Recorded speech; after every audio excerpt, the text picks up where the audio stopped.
Quels sont les principaux facteurs de motivation au travail? Trouvez le vôtre et misez dessus.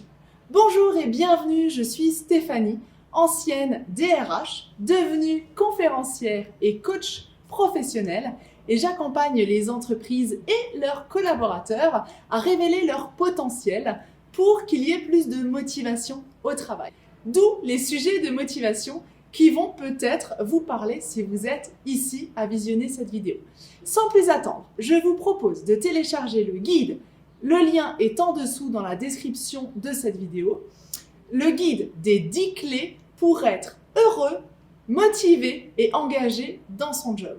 Quels sont les principaux facteurs de la motivation au travail? Trouvez le vôtre et misez dessus. C'est le sujet que je vous propose aujourd'hui. Comment est-ce que certains de vos collègues font pour être tout le temps motivés? Comment est-ce que certaines font pour être tout le temps disponibles, tout le temps engagées, tout le temps impliquées à 100%, alors que vous ressentez de temps en temps des moments de doute, des moments d'ennui, des moments où vous n'avez juste pas envie d'aller travailler, pas envie de commencer quelque chose, pas envie de vous lever le matin pour aller bosser. Et vous avez donc une baisse d'énergie, une baisse de motivation et vous avez besoin d'un petit coup de boost pour vous remotiver. Cette vidéo est faite pour vous. Quels sont les principaux facteurs de motivation au travail? Retrouvez ou trouvez plutôt le vôtre et misez dessus. Je vais vous proposer 5 points, 5 réflexions qui vont vous permettre de travailler, vous, sur ce sujet-là. Le premier point que j'ai envie de partager avec vous, c'est que les mêmes facteurs de motivation au travail sont présents depuis tout le temps. On a différents besoins. Et les mêmes facteurs de motivation au travail sont là, mais ils sont dans des ordres différents. Je m'explique. Peut-être qu'il y a 10, 15, 20, 30 ans, les personnes, les salariés venaient au travail essentiellement pour gagner de l'argent. C'était un travail dit alimentaire. C'est ce qui permettait de payer le loyer, les factures, les études des enfants, etc. Quelques-uns, bien sûr, parce qu'on ne peut pas faire de généralité, cherchaient la progression, mais d'un point de vue quand même général, on venait travailler pour subvenir à nos besoins, aux besoins de la famille. Maintenant, on découvre depuis quelques années, c'est pas aujourd'hui, mais depuis quelques années, peut-être même une dizaine d'années, on se retrouve avec des générations de salariés qui veulent d'abord satisfaire un besoin d'épanouissement, de progression, de challenge, peut-être même de plaisir au travail, alors que l'argent passe au second plan. Même si c'est toujours important, c'est pas forcément le critère numéro 1 que certains salariés vont choisir. Et cette mode, cette tendance se généralise de plus en plus. Ça veut dire qu'on ne peut plus miser uniquement sur l'argent aujourd'hui. Il faut miser sur différents facteurs de motivation au travail. Et j'ai envie de vous proposer le facteur numéro 1. C'est notre deuxième clé. C'est le facteur numéro 1 qui va vous permettre d'être davantage motivé. Ce sont les conditions de travail et le bien-être au travail. Oui, le facteur numéro 1 des Français aujourd'hui sont les conditions de travail et le bien-être au travail.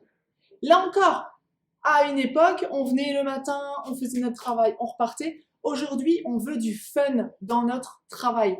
On veut pouvoir se sentir bien. D'ailleurs, les études nous montrent aujourd'hui que les salariés cherchent du sens. Ils cherchent à se sentir épanouis. Ils veulent peut-être même avoir du plaisir. On parle de bonheur au travail. Donc, c'est hyper important de penser dans notre politique RH, si vous êtes RH, si vous êtes dirigeant d'entreprise, pensez à intégrer de nouvelles conditions de travail attractives et aussi un bien-être au travail. Quand j'étais DRH, ou même quand je le vois dans certaines entreprises que j'accompagne aujourd'hui, mais les entrepreneurs, les dirigeants qui veulent miser sur le bien-être au travail, ils obtiennent beaucoup plus de fédération. Ils obtiennent un engagement qui est beaucoup plus important parce qu'ils se soucient, ils soignent ses collaborateurs. Et du coup, par effet, j'ai envie de dire, de win-win, des gagnants-gagnants, les collaborateurs vont bien leur rendre. Donc, misez vraiment sur les conditions de travail et le bien-être au travail, c'est super important.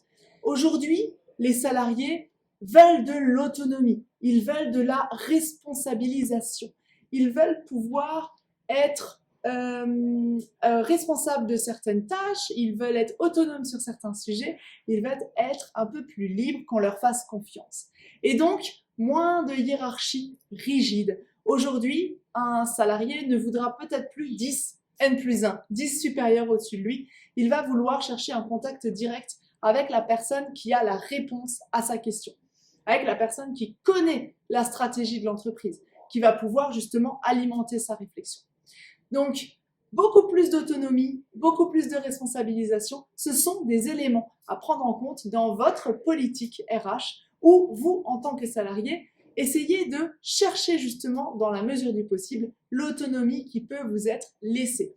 De plus en plus, on le voit dans les annonces, les recruteurs cherchent des candidats qui sont aptes à être force de proposition, à prendre des initiatives. Donc, c'est un bon indicateur qui montre que justement, l'autonomie, la responsabilisation est un point important à prendre en compte. Il y a aussi l'intrapreneuriat, le fait de monter un projet dans une équipe au sein même d'une entreprise. Ça se développe de plus en plus. Ensuite, la dernière clé que j'ai envie de vous partager, le dernier point, c'est savoir reconnaître les talents et les montrer. De valoriser son travail, de valoriser le travail de ses collaborateurs, ça permettra justement une intelligence collective, une cohésion d'équipe qui dégagera un meilleur engagement, une meilleure motivation. Donc la valorisation, c'est quelque chose d'hyper important, de fondamental, parce que le collaborateur, chaque personne, a besoin de se sentir reconnu. Il a besoin de se sentir valorisé dans sa mission. Donc, pensez à savoir reconnaître les talents et surtout le montrer, leur montrer. Et un point bonus, j'ai envie de vous parler encore d'un autre point qui me vient à l'instant. C'est bien sûr, on ne peut pas parler de motivation au travail sans parler de rémunération. Et c'est un sujet sensible, j'en ai conscience, mais je vous le suggère quand même. Proposez une rémunération à la hauteur des talents demandés. Qu'on soit en entreprise ou qu'on cherche de nouveaux talents, il est important, au même titre que vous allez vendre votre produit ou votre service à un juste prix à vos clients, parce que vous avez une compétence, une expertise, un savoir-faire, etc., eh bien, vous allez vendre à un juste prix. C'est pareil pour le salaire, pour la rémunération. Proposez une rémunération au juste prix, pas trop haut, pas trop bas, de manière à attirer les talents chez vous et surtout ensuite de les conserver. Voilà, vous avez maintenant 5 idées pour justement évoquer les principaux facteurs de motivation au travail. Trouvez le vôtre et misez dessus. En ayant trouvé les facteurs de motivation qui vous motivent, vous, dans votre travail. Ensuite, en adaptant les conditions de travail et le bien-être au travail dans l'entreprise, en gardant la motivation grâce à une mission qui est adaptée à votre tâche, être autonome, être responsabilisé et ne pas avoir une hiérarchie trop rigide, et enfin avoir une rémunération plus juste. Voilà pour cette vidéo d'aujourd'hui. Je vous invite bien évidemment à vous abonner à ma chaîne YouTube en cliquant sur le bouton s'abonner ci-dessous, en appuyant sur la cloche qui vous permettra de recevoir les notifications. Je vous invite d'ailleurs à visionner les autres vidéos qui concernent échec professionnel, les 3 erreurs à ne pas commettre, ou alors les 3 conseils pour rebondir après un échec professionnel.